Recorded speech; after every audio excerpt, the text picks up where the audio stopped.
नमस्कार, मी हर्षदा स्वकुळ. समान नागरी कायदा युनिफॉर्म सिव्हिल कोड याच्यावर एक आपण सिरीज करतोय आणि हा या सिरीज मधला 6वा एपिसोड आहे. आधीचे एपिसोड तुम्ही बघितले असतीलच, मला खात्री आहे नसतील बघितले तर हा एपिसोड बघण्याच्या आधीचे एपिसोड पण जरूर बघा, कारण हा एपिसोड मुस्लिम पर्सनल लॉशी रिलेटेड जे ॲस्पेक्ट आहेत त्यातला शेवटचा एपिसोड असणार आहे. आणि याच्या पुढच्या एपिसोडपासून आपण इतर धर्माचे लॉज, ट्राईब्स आणि बाकी काही गोष्टी इतर बघणार आहोत.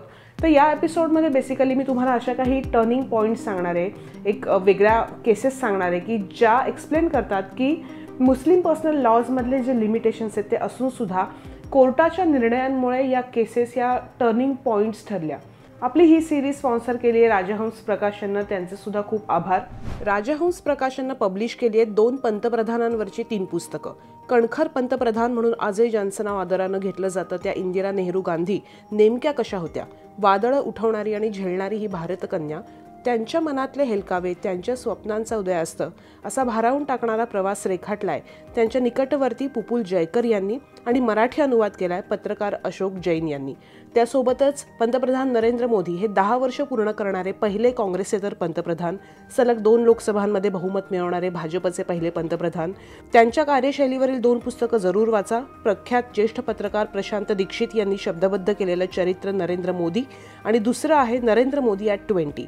तर 2 पंतप्रधानांवरची ही 3 पुस्तकं राजहंसच्या वेबसाईटवर अवेलेबल आहेत, लिंक डिस्क्रिप्शनमध्ये. सगळ्यात तर एक टर्निंग पॉईंट होती ती म्हणजे शहाबानो केस. पण शहाबानो केस मी आपल्या पहिल्या एपिसोडमध्ये एक्सप्लेन केली आहे, त्यामुळे पुन्हा ती आता या एपिसोडमध्ये मी एक्सप्लेन करत नाही. म्हणजे बाकीच्या केसेस एक्सप्लेन करायला मला वेळ मिळेल आणि आपला हा व्हिडिओ खूप लेंदी पण होणार नाही, खूप मोठा पण होणार नाही. हा टर्निंग पॉईंट 1975 मध्ये आला होता शहाबानो केसचा, ज्याच्यामध्ये खूप गोष्टी निगेटिव्हलीही बदलल्या होत्या. त्यावेळेला राजीव गांधी सरकारनं जो कायदा केला होता तो आहे Muslim women protection of right on marriage and divorce act 1986. या कायद्यामुळे असं नाही म्हणू शकत, पण त्याचं इंटरप्रिटेशन असं झालं की शहाबानोला न्याय नाही मिळाला. देशाच्या संविधानाच्या आत्म्यावर एक खूप मोठा धब्बा म्हणून या केसकडे बघितलं जातं. देशाला उत्तर देता येणार नाही या केसचं. इतकी प्रचंड मोठा टर्निंग पॉईंट ही केस होती. त्याच्यामुळे पहिल्या एपिसोडमध्ये मी जिथे एक्सप्लेन केलं ते नक्की बघा. त्यानंतर 1987 ते 1997 इथपर्यंत सुप्रीम कोर्टानं पर्सनल लॉबाबत, मुस्लिम पर्सनल लॉबाबत काही अशी खूप ठाम भूमिका घेतली नाही. 1997 मध्ये एक केस आली होती, ती होती नूर सबा खातून केस. त्याच्यात सुप्रीम कोर्टानं आउट ऑफ द वे जात या ॲक्टची व्याख्या अशी केली की बघा, पत्नीचं जे आहे ते आहे, पण मुलांना ते ॲडल्ट होईपर्यंत त्यांच्या वडिलांनीच फायनान्शियल प्रोटेक्शन दिलं पाहिजे. अतिशय महत्त्वाचा निर्णय होता तो. आणि अजून एक महत्त्वाची केस आहे ती म्हणजे डॅनियल लतीफी प्रकरण. सुवर्ण अक्षरात याचं नाव लिहिलं पाहिजे. हेच शहाबानो केसमध्ये शहाबानोंचे वकीलही होते. सुप्रीम कोर्टात केस केली होती. सुप्रीम कोर्टानं पण हे खूप सिरियसली घेतलंच होतं आणि सुप्रीम कोर्टानं एका टर्मिनॉलॉजीची डेफिनेशन ही फॅन्टॅस्टिक केली. इद्दतच्या काळात पतीनं पत्नीला रिझनेबल आणि फेअर अमाऊंट दिली पाहिजे. सुप्रीम कोर्टानं म्हटलं की त्या बाईचं स्टँडर्ड ऑफ लिव्हिंग आणि सन्मानानं जगण्याचा अधिकार रेस्ट ऑफ द लाईफ तिचा इंटॅक्ट राहील. ती अमाऊंट ही फेअर अमाऊंट असेल आणि रिझनेबल अमाऊंट असेल, अशी डेफिनेशन सुप्रीम कोर्टानं केली. आणि ती इद्दतच्या काळात जर देता आली नाही नवऱ्याला तर ती इन्स्टॉलमेंट्समध्ये पुढे देत राहायची, जोपर्यंत ठरलेली अमाऊंट पूर्ण देता येत नाही. म्हणून हे जजमेंट पण इम्पॉर्टंट आहे आणि या जजमेंटनं शहाबानो केसच्या जखमा काही प्रमाणात भरून निघाल्या असंही म्हणतात. आणि या निर्णयाला बेस बनवून नंतर बरेच निर्णय सुप्रीम कोर्टानं मुस्लिम महिलांच्या मेंटेनन्स केसमध्ये दिले. म्हणजे इन शॉर्ट आपण असं म्हणू शकतो की डॅनियल लतीफी प्रकरणात मेंटेनन्स प्रकरणामध्ये युनिफॉर्मिटीकडे हे जाणारं जजमेंट आहे. म्हणजे बघा ना की असाच काहीसा आशय जर येणाऱ्या UCCमध्ये असेल तर मुस्लिम समाजातल्या मेंटेनन्स सिव्हिल केसेसबद्दलचे जे मॅटर्स आहेत ते बऱ्याच अंशी निकालात निघू शकतात. मी तुम्हाला मागच्या एका व्हिडिओमध्ये सांगितलं होतं की भारतामध्ये पर्सनल लॉज जर कन्सिडर केले तर फक्त हिंदूंना अडॉप्ट करण्याचा अधिकार आहे आणि बाकी धर्मांना तो नाही आहे. हिंदूंना आहे म्हणजे हिंदू, शीख, जैन सोडून बाकी पारसी, ज्यू या सगळ्यांच्याच बाबतीत हा अडॉप्शनचा अधिकार नाही आहे. म्हणजे हे आर्टिकल 15 जे आपलं आहे त्याच्या अंतर्गत फंडामेंटल राईट्सचं उल्लंघन आहे. पण यातही अजून एक एक्सेप्शनल केस आहे ज्याच्यामुळे एक स्त्री मुस्लिम असूनही अडॉप्ट करू शकली आणि मुस्लिम पर्सनल लॉमध्ये आला नाही.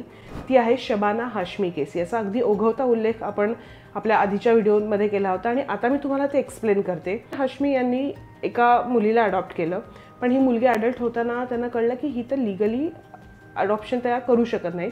त्यांनी सुप्रीम कोर्टामध्ये केस केली. त्या अंतर्गत सुप्रीम कोर्टाने एक खूप महत्त्वाचा डिसिजन दिला.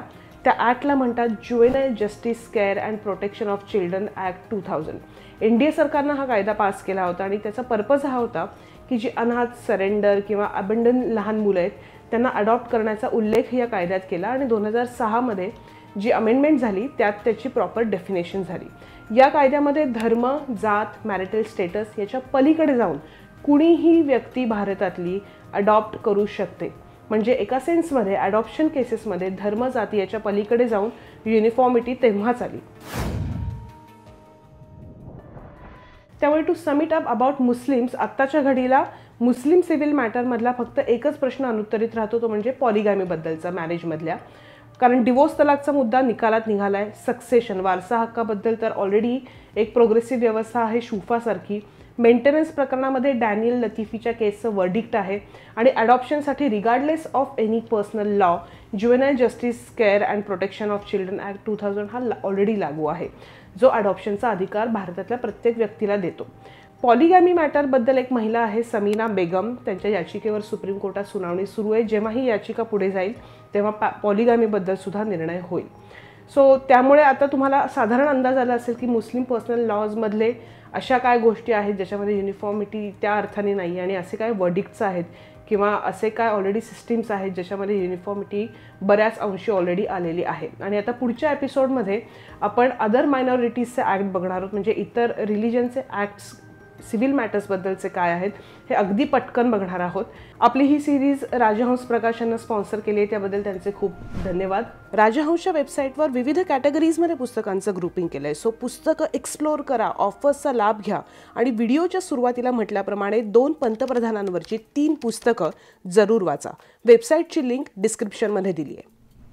सो पुढच्या व्हिडिओची वाट नक्की पहा आणि आपले आधीचे व्हिडिओज नक्की शेअर करा. हा मुद्दा जेव्हा तापणार आहे तेव्हा आय एम शुअर की या सिरीजचा उपयोग तुम्हाला नक्की होईल. पुढच्या व्हिडिओमध्ये लवकरच भेटू. तोपर्यंत धन्यवाद.